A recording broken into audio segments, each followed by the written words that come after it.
Sinabi naman ni PNP Chief Ronald De La Rosa bukas ang PNP Custodial Center para kay De Lima kung aarestuhin na siya. Ayon kay De La Rosa, magiging ligtas si De Lima kung sa loob ng Camp Crame siya ikukulong. Kasalukuyan ding nakakulong sa loob ng Camp Crame sina dating Senator Jinggoy Estrada at Bong Revilla na mga sangkot sa pork barrel scam. I am just waiting for instructions from the competent courts kung just in case kailangan na gamitin yung aming Crame Detention Center. I think for me, that's one of the most secured detention centers sa buong Pilipinas. Dahil nasa loob talaga ng Camp Crame. So, I am offering that facility para naman mabigyan siya ng complete protection dahil senador siya. Para naman sa Volunteers Against Crime and Corruption, dapat ay walang special treatment para kay De Lima sakaling makulong ang senadora. We have in the Constitution the equal treatment of everybody. To us, this is the best time now to show to the world, to your countrymen, that even if she is or he is a senator of the land, ito even yung napas kasi. He or she, sinabi mo na. Oo, he or she. Kung sino man yan, huwag siyang bigyan ng special treatment. Let her or she be treated equally among all those being charged of heinous crimes. Matapos magsampa ng kaso ang Department of Justice, maaring maglabas ng arrest warrant ang Muntinlupa Regional Trial Court laban kay Senadora Laila De Lima. Nasa Senado ang aming correspondent na si Cecil Lardiazabal. Cecil, kamusta ang sitwasyon dyan ngayon? Hi Ruth, ang sitwasyon dito ngayon alam mo lahat kami, nag-aantay kami nitong press con nga ni Senator Laila De Lima na mangyayari mamayang alas 11 ng umaga. Pero natanong natin kung ano yung mga legal remedies na pwede nilang gawin. Sa ngayon, ang nasabi lang sa atin ay file siya ng motion to quash doon sa 3 consolidated cases na isinampa sa Muntinlupa RTC. Ayan daw ay alas 10 ng umaga. Yan ang info na naibigay sa amin. At sa ngayon din, dahil meron na nga yung kaso, ay nag-designate ng legal spokesperson si Senator De Lima. Yan ay walang iba kundi si Alex Padilla. Ngayon din, hindi pa namin nakikita dito ang senadora, pero may balita tayo na nakikipag-usap siya ngayon kay Senate President Coco Pimentel. Alamin natin kung ano ang mga detalye ng kanilang pag-uusap. Kung sakaling sa mga oras na ito ay nag-uusap na sila. Pero ang nakita natin, yung mga staff ni De Lima, lahat sila ay nakaitim na may suot na asul na ribbon or blue ribbon sa ngayon, Ruth.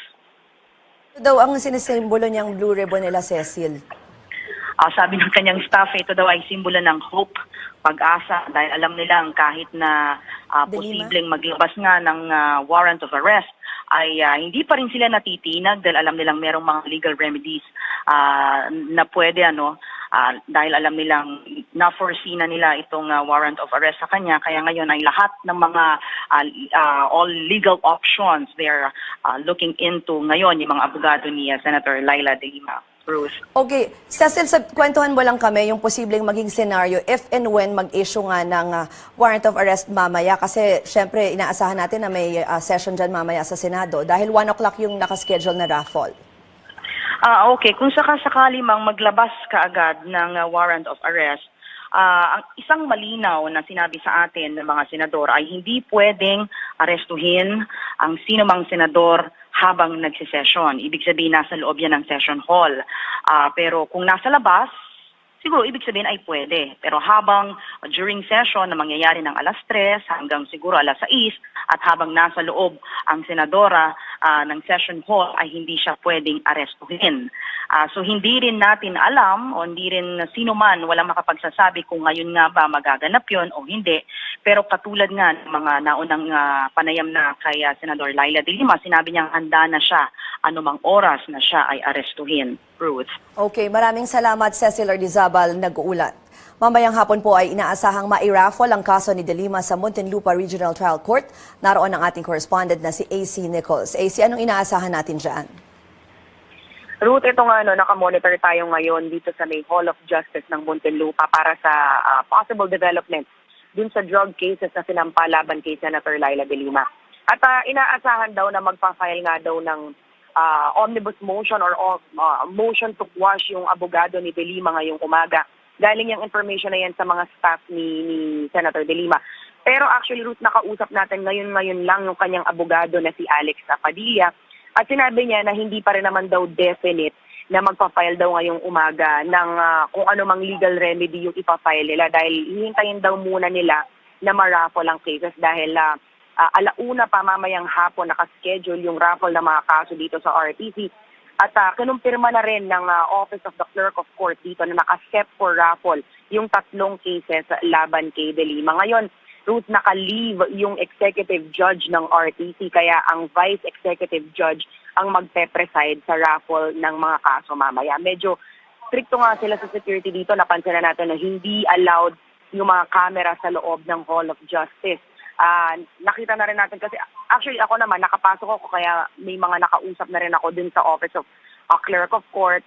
Naitanong na rin natin kung saan gaganapin yung raffle. Maliit lang din kasi yung courtroom na ginagamit for raffle. So, titignan pa natin mamaya kung paano yung setup considering na meron din daw mga pupunta dito nga na mag-observe din sa mismong raffle gaya ng VACC. Ruth? Easy pagka-raffle, pag na-determine na kung saang korte mapupunta, no, gaano kabilis natin maaasahan yung posibleng pag-i-issue ng warrant of arrest?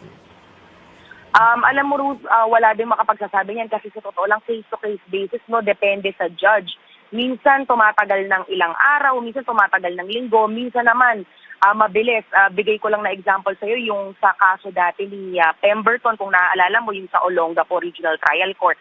The day after final ng prosecutor's office yung kaso sa kanya, meron na kaagad arrest warrant yung RTC branch na nag-handle ng kaso. So, depende talaga din, Ruth, yan dun sa judge na mag-handle ng kaso. Ngayon, sabi naman sa atin, yung cases will most likely be raffled off sa 3 particular branches. Yan ay branches 204, 205, 206.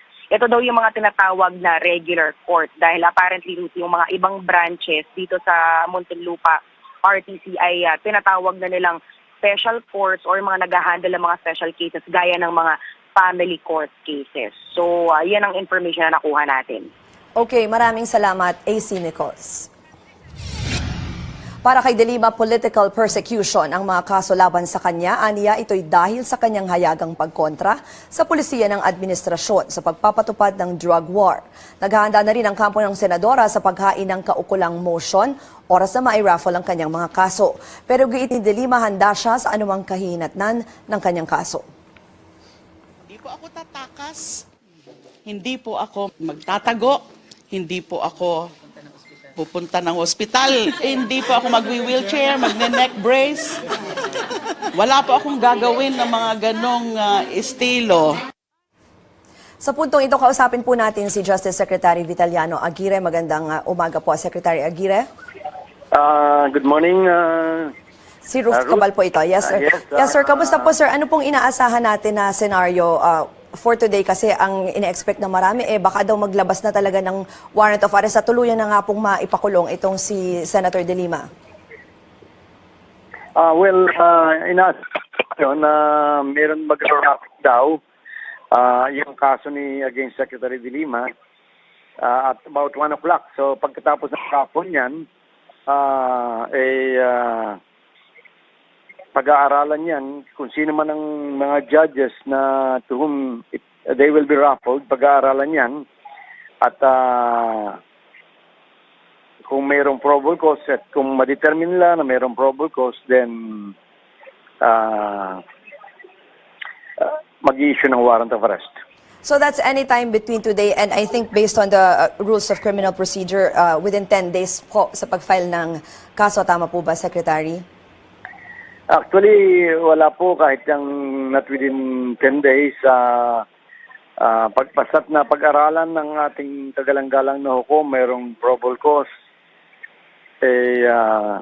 mag-i-issue po ng warrant of arrest yan. Secretary, si Senator De Lima was saying she could be the first political prisoner daw under the Duterte administration. Ano pong reaction niyo dyan? How could she be a political prisoner?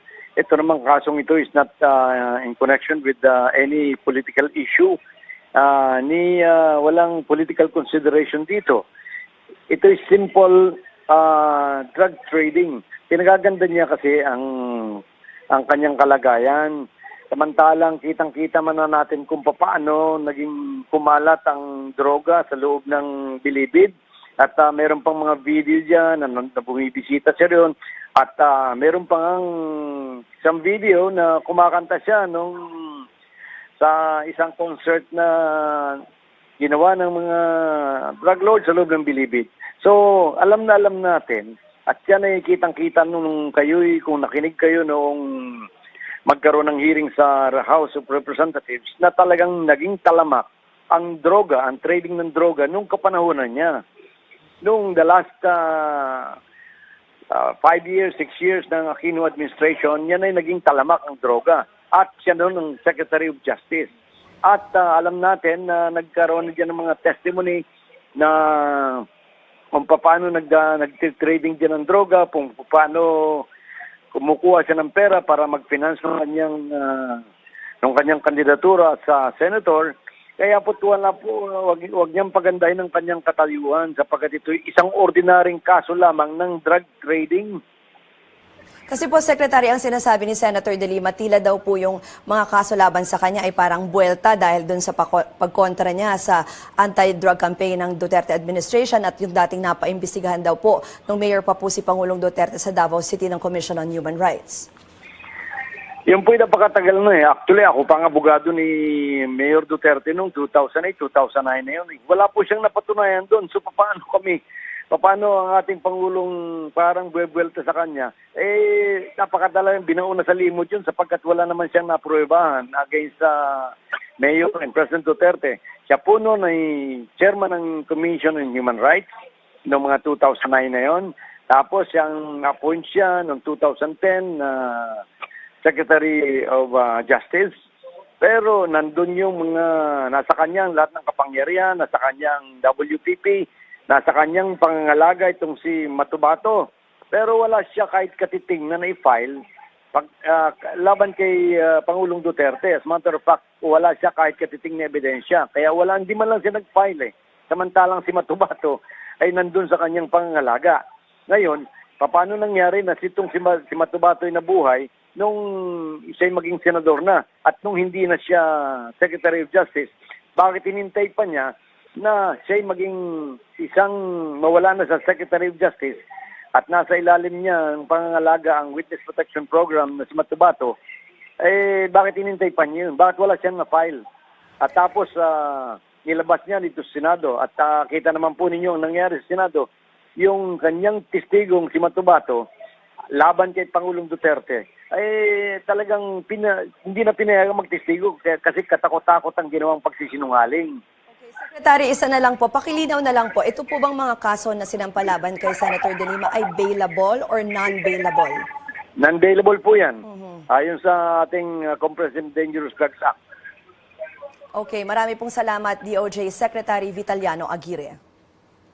Kinundina naman ng Liberal Party ang mga kaso laban kay De Lima sa isang pahayag na nawagan si Liberal Party Senator Kiko Pangilinan, Franklin Drilon at Bam Aquino na maging impartial o patas sa pagbibigay ng hustisya. Anilauna nang nahusgahan ng Pangulo si De Lima bago pa man maihain ang mga kaso sa kanya. Nanindigan din si Pangilinan na tanging ang Sandigan Bayan lamang ang may kapangyarihan na dinggin ang kaso ni De Lima.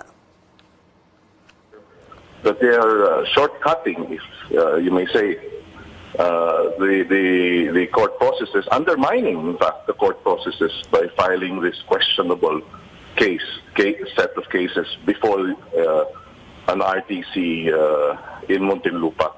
Obviously, the attempt here or the effort here is to get warrants out immediately and have her arrested, even if the venue and the jurisdiction is highly legally questionable.